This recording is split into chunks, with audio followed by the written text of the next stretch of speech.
Jeez. The Speaker Pro Temp, Jason White's in the house. Good morning, Jason. How are you, sir? I'm good, Paul. Good morning. You and Perez. Good to be with y'all. You are. What time you guys gavel in? Noon. Noon today. Everybody ready? That seems to be the biggest question you're going to get today, Jason. High noon, for sure. High noon. Well, there's lots of things to talk about. I mean, to start off here, what's the agenda for today? Is just mostly just putting your desk in order, or what happens?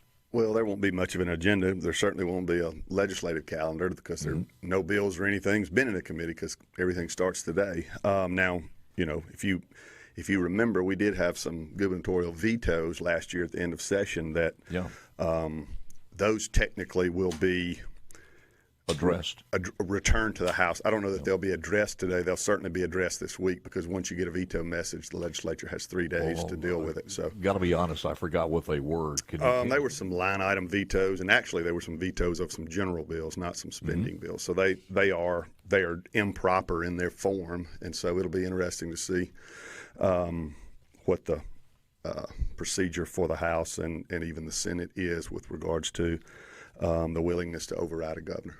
So that'll be front and center today and probably this week. Will the tenor? You remember there were several like line item vetoes of specific projects. One of them was this golf course here just south of us that was a big deal to the Senate. That was one of the things that the governor line item didn't veto. This is not the first time we've been talking about the line item veto though. No. It's been around a while. It's been around a while. This was actually, though, not a appropriation bill. It was a general bill, transfer bill, where it was line itemed, and certainly that's prohibited by the Constitution. So anyway, we'll see what happens. I don't know. What do you think are going to be the top 3 things that we're going to be dealing with in this session?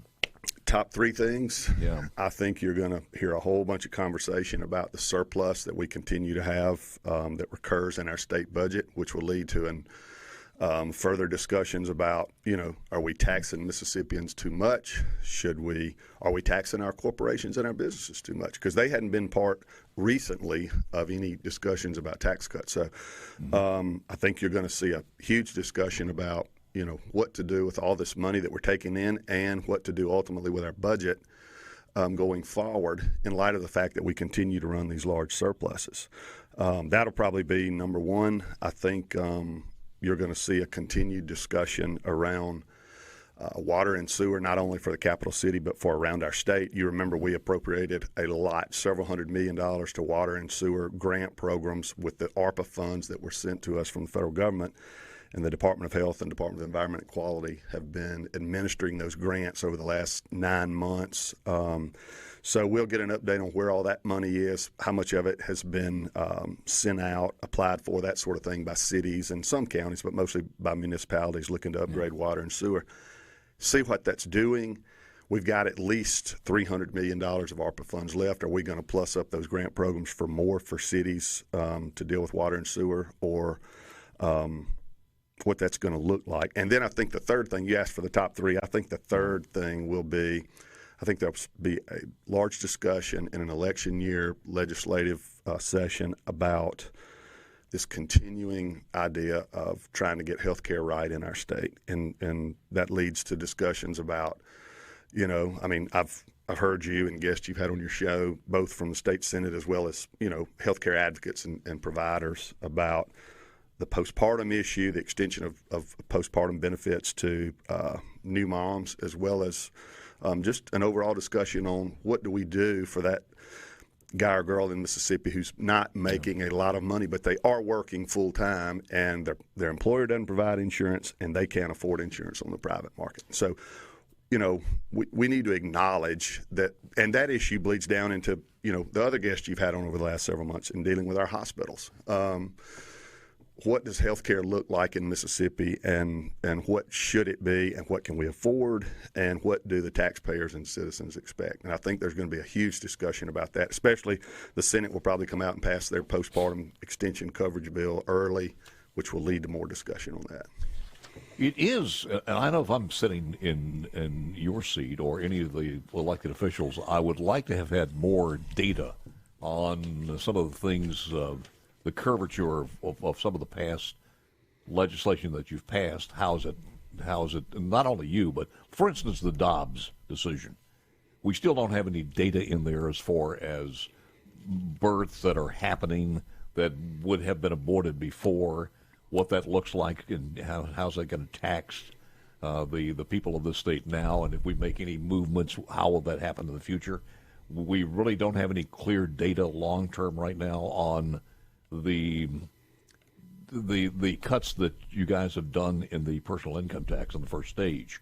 We haven't gone through the cycle long enough to see how that's going to play into the general fund. So if you make any more cuts, how is that going to play into it, especially with the economy being so variable? So, I mean, speak to that, because you don't have the data that you need right now. Are you a little worried about that? Sure, we're worried about if you it. If you make any moves. That's why, nobody has gone charging off, with their sword and saying, all right, here's what we're going to do. But there's no denying that we continue to take in about $1 billion more. It's not like we're missing the mark by in estimates by $100 million. We're missing. And this is not one-time money you're talking about. This is not one-time money. This is income tax, sales tax, and the various and other taxes that Mississippians pay into state coffers. And so we're running, and on a $6 billion budget, we're taking in over $7 billion.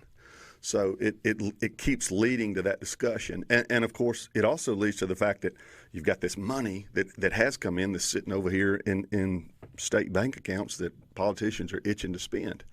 And, what do we spend that money on?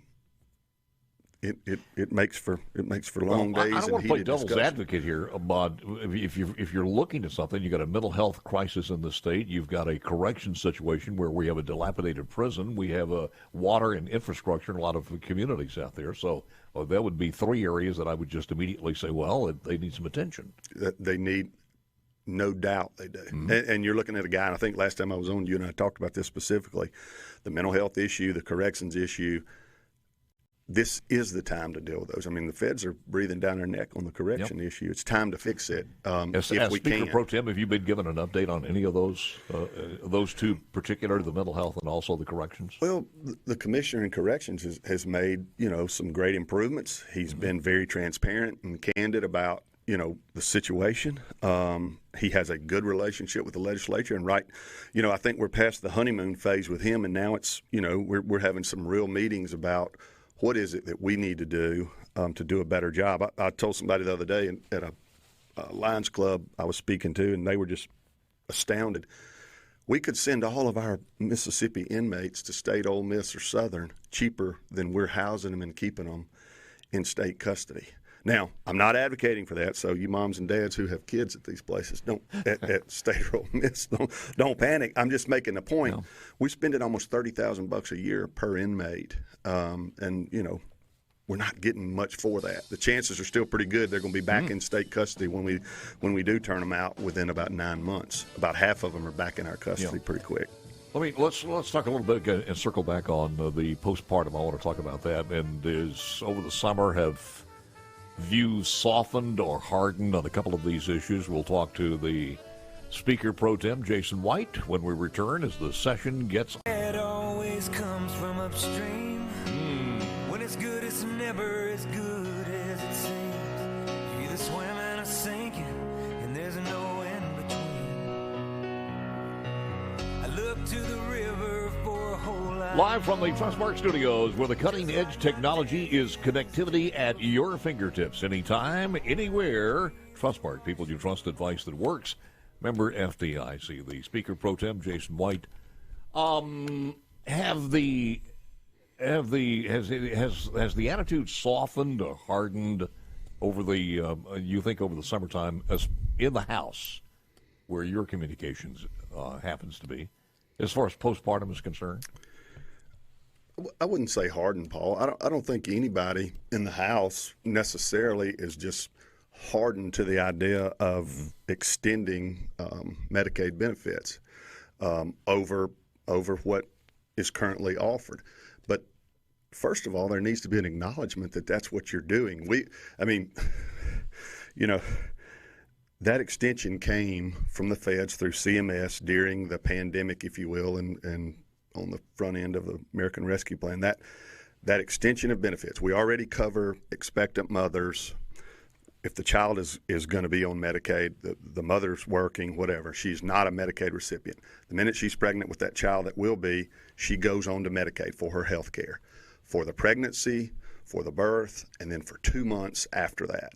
And what the feds did was said, we want to extend that coverage after birth from 2 months to 12 months. And they did an emergency extension that we are still currently under. That extension will play out this spring. So nobody yet has lost any benefits that the feds gave them.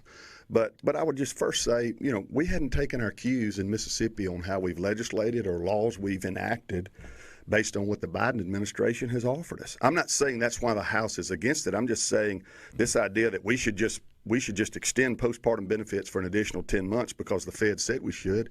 Well, is that really what we should do, or should we have a bigger and larger discussion about what can we do for working moms and dads in Mississippi that are falling in the hinterlands there where their employer doesn't offer them insurance and they make too much to be on government subsidized or government insurance in the form of Medicaid. But and nobody has mentioned. But then, Jason, what you're doing is you're moving that whole topic over to another demographic, another socioeconomic group. Well, let's go back and say, is this needed for this group, and has that need changed with the Dobbs decision? I don't know that it. I mean, are we just wanting to do this for mothers who wanted to abort their children who now don't want to? They're not going to check a box. It's going to be for all of them. They're working moms now in who that go on to Medicaid. Household income group, right? Yeah, and so I think it's disingenuous to say, well, just because of the Dobbs decisions, now all of a sudden we're going to help, new moms instead of 2 months, we're going to help them for 12 months. The feds, when they extended that benefit, it didn't have anything to do with the Dobbs decision. I can assure you it wasn't the Biden administration's intentions, to go down that road. Well, let's forget about that. Just forget about all of the politics aside. How much is it costing us now compared to if we would extend this? I think it is not, in the grander scheme of things, as far as what we spend on Medicaid in Mississippi, mm-hmm. It is not a huge expense. The numbers I've seen are somewhere around, as I've heard as low as $8 million. I've heard as much as $20 million. It probably settles in there about $15 million. What percent is that of our cost compared to feds? In other words, are they taking 90% of this cost? Yes. How does that work? Yes. And the largest, match we have on anything is about 25%. So mm-hmm. So the feds pay 3% and we pay 1% on most all of our Medicaid stuff. But some is 90-10 and some is they do 100%. Yeah. You think the people of Mississippi are really that worried about what you call it if you relabeled it something else? No, but I do think for the first time you're hearing employers. And you can even hear this at church now, and folks talking about, look, we need to fix this issue of working people. If we're going to provide insurance to anybody for free, we need to look at the working class folks who are falling in that spot where they don't have any health care insurance. And that is trickling down to our hospitals in the form of uncompensated care and bankrupting individuals who can't pay their medical bills. I do want to get into the hospitals first of all, but let me double back one more time on this one. You talk about the church, we were in the front pew praying to God that these children had a chance to live and not be aborted. That has manifested itself. Do you not think it is imperative of those people on the front pew or the last pew to come up and say, all right, now we got this wish, and if we are aborting 5,000 kids a year in Mississippi, let's just say 5,000 kids will be born now, and they will be born in households that need help, and is that not enough connectivity there? Is it 5,000 that's going to be born into households that need government help? I'm sure it's not, but I'm just saying that if there were 5,000 who were aborted, and let's just say we had half of those or a third of those. I do think for the ones that fall into the category who truly mm-hmm. need some sort of health care for the child and for the mother, mm-hmm. I do think it is worth a real hard look at what it really costs the taxpayer if they're not covered. And I do believe there are health outcomes that are horrible for some of those individuals that are high-ticket items that the state ends up picking up the bill whether it's in the form of uncompensated care to our hospitals that bleeds itself all the way back out to private insurance or government insurance that people have. I mean, in other words, it costs the same amount of money to run the hospital whether they're seeing that patient or not. And when they do see that patient and it's a high cost procedure or illness, we're all paying for that, and with our private insurance or with whatever insurance we have. That gets passed on, if you will. So my point is, I'm willing to have a discussion, but it's not about just because Dobbs case and we overturned Roe v. Wade, that doesn't lead to an automatic, okay, so we have to extend postpartum benefits. I'm saying that connectivity is not necessarily there. Let's have a real discussion, and let's try to fix, if we can, all the problems with our health care. Most people would agree with you. We're not saying because of. We're saying in addition to, as far as the Dobbs is concerned, because the problem was already existent out there. And there will be some people who decide they want to get an abortion. They'll get it somewhere else in a state that where it is still viable. I want to go back to the hospitals. Are you, and all of these metrics are not, we're not starting with a clean slate as far as the cost of postpartum. All of these numbers are out there. I mean, most of these numbers, I would think, your pertinent committees have been talking about for the last couple of years, if not longer. But when we go back to the hospitals and how we're going to do this, we hear words like rebate, not only in the personal income tax, but we hear rebates to hospitals. Has something been formulated? Because we're getting, pretty close to dropping some bills now. Yes, there are several ideas out there. There's even some competing interest and ideas about what we should do to try to help our hospitals and the healthcare system in general in our state. Now, you've got, keep in mind, in the backdrop of all that, you've got public hospitals that are owned either by counties or the state or whatever form they take, versus private hospitals. And so what one can and can't do is different than the other. And so you've got that bleeding into the discussion about what kind of help the state should offer to hospitals. And so, people are saying, well, you're going to violate antitrust laws if a bunch of you hospitals get together and start forming some sort of consortium, because that's one of the ideas that's been floated is, all right, some of these rural hospitals need to come in with some other hospitals, and let's agree on what you should and shouldn't be doing, and you're going to transfer this segment of patients to us immediately. You're going to keep this set of patients, but you agree to stay out of this other business and that sort of thing to try to carve out spaces for these hospitals to exist. And it gets very technical and legal real quick, especially when you start talking about healthcare dollars and the federal money that comes in and what we're expected to do on that side. It's extremely complex, and I've heard a lot of different. Some of them I thought are good ideas. I just think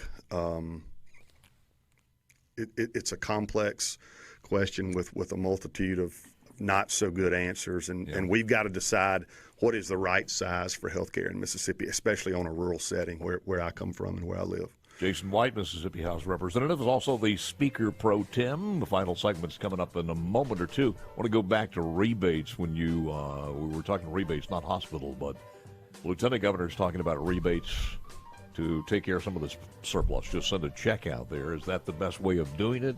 Sending people a check, or maybe revisiting the income tax reduction itself? Which one is fiscally more responsible long-term with the people of Mississippi? Back with the Speaker Pro Tem. Final segment coming up next. All right, final segment with the Speaker Pro Tem, who, from all indications, is that you are going to be vying for the speakership when this thing is over. Is that still the objective?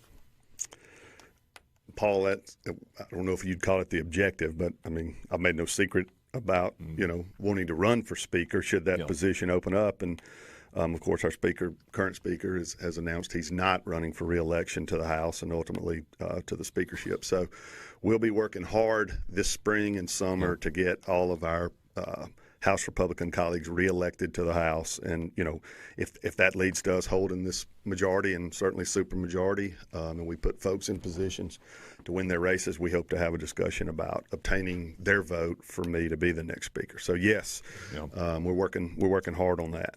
I think people who have served for just one term or multiple terms, and certainly some of the old timers will tell you, every session takes on a different flavor. And there are things that happen, maybe in the off season or during the session, that cause that. But just the election cycle itself brings on different flavors. With the speaker saying, "This is it for me, new leadership coming up," and you may not admit this, but doesn't that add to the environment a little bit? Absolutely, it does. 100% it does. Yeah. Folks start angling and looking around, and is. Well, hang on. Kevin McCarthy's on line one here. Let me get you. What are they going to do? That's today? a different story. What are they going to do today? I think he's gonna get it. Yeah, but, he's going to get it. Here's the problem with that. Politics be politics. If you have, let's just say, one of our guys in the delegation there, you beat up on the guy, and you're just hurting your chances if you think he's, as far as chairmanships are concerned. That's right. They dangle these things out. There's no difference than in the state chambers across the country. I mean, politics is politics. That's right. So you're taking a chance doing that. But from my understanding is there's still an outside chance that something could happen, but it's all back rooms and cigars and twisting arms right now before that vote. It really is. And I hope this isn't a foreshadowing of a dysfunctionality like we have, as much as we've seen in Congress. I hope this isn't a foreshadowing of something even worse. So. Real quick, because I said I was going to ask you this question. What is the environment conducive or not as far as a rebate versus the income tax to revisit that? With the surplus. I've heard discussions that folks have had with you on this show specifically about that issue, and the lieutenant governor, I guess, is what you speak of. I don't know if that's going to be a Senate position. I understand that's something the lieutenant governor has. I saw an op-ed letter he wrote, and that was probably his top priority, that he wanted to return about $250 million to taxpayers in the form of a rebate check. To me, that seems pretty gimmicky in an election year. Hey, let's send everybody a $100 check, capping it at $500, and that's going. We're going to do that with the surplus. I would rather have a more meaningful and real discussion about tax reform, what that looks like from a business standpoint. If we're saying that we have $250 million too much, that would be about 0.5% of income tax. Let's cut the 4% to 3.5%. If put your money where your mouth is. If you think we got too much, let's go ahead and cut that other 0.5%. You're talking to a guy who voted for total elimination of state income tax. So I'm all for returning money to taxpayers, but I want something permanent and something real that folks, can bank on. Not, hey, I got a check from the government today. I don't know. I think that's a model. That's probably a road that the House doesn't want to go down. But we'll see. Have we come to any agreement in the House in the off season as far where the portal is, as far as this initiative? How many signatures we need on the initiative process? Yeah. Well, we passed last session an initiative and referendum bill that basically took our current statute and changed the problematic 5 congressional districts. We fixed that to 4, but we changed it where if you do a referendum and get it voted in, it goes into statute and not into constitutional law. The Senate thought we should raise the threshold of the number of signatures required. Right. And so there was lots of discussion about what that should be. I think they ended up with 12% of registered voters, which would basically double the number you need now to get something on the ballot. We thought that was a little too high, and so I do think you'll see some compromise there from House and Senate, and you'll see a bill that probably tries to hit the sweet spot on what's required. It should be a high threshold, but it shouldn't be unreachable. It shouldn't be unreachable. Because number one, we're going to be faced with the first one is going to be recreational marijuana, and everybody knows that. That's right. And Medicaid expansion is going to be right there with it. I think some people talk about term limits, too, as far as that. So I'm not sure if that's a possibility, but there are a lot of things that happen. So the threshold ought to be, you're basically seeing 12% of the people in the state, right? Registered voters. No, I'm saying the versions of the bill were The House version kept it about where it was. The Senate version was 12% of all registered voters, Got it. and it's only now it's 12%. Got to go, Paul. We'll see. Enjoyed We'll it. see you back soon. Tune in don't at go noon. anywhere.